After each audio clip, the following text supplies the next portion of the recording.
And another thing, defunding law enforcement, probably one of the dumbest ideas in the last 200 years of our nation's history. Well, when you defund law enforcement, you lose investigators, you lose gang investigators, you lose patrol deputies, you lose the capacity to house people that are violent inmates. All these things you're losing that capacity to investigate, to prevent, to detect, and do all these things.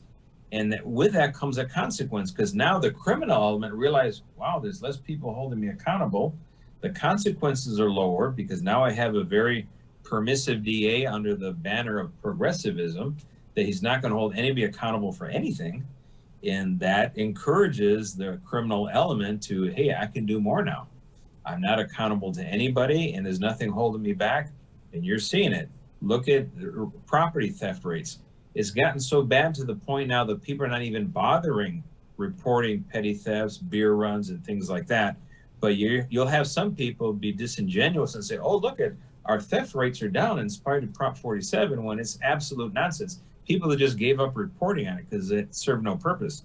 With law enforcement hands tied because they're not getting prosecutions out of it, it's becoming pointless. But we see it. How many CVSs have closed now in California? TJ Maxx, we all saw the video of the guy doing, I call him a Gascon shopper, grabs all the merchandise he wants and just walks out of the store. And that is, all of that contributes it. And then another element, politicians saying that you cannot trust law enforcement, that they're all racist, that all cops are bastards. You heard all that language, F-12, throughout the civil unrest period. All of it was designed deliberately to delegitimize law enforcement to the benefit of someone's career, political career, because they thought that's going to get them more votes. Well, at the end of the day, those cops still have to make those arrests. They still have to face violent assaults. Look what happened last night at Century, where two guys came out shooting at the deputies who were trying to stop them for having committed a robbery. That is a type of conflict and resistance, violent resistance, that law enforcement is facing these days.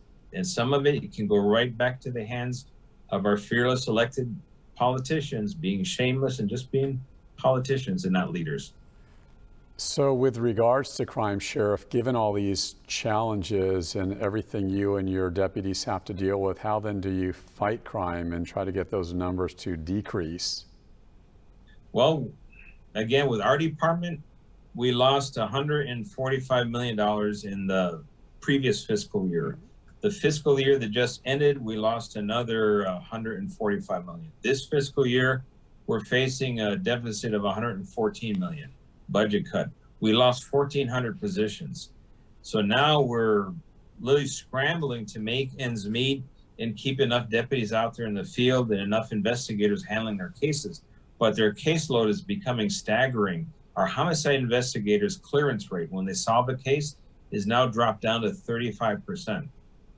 But my board of supervisors won't admit that they've done anything wrong.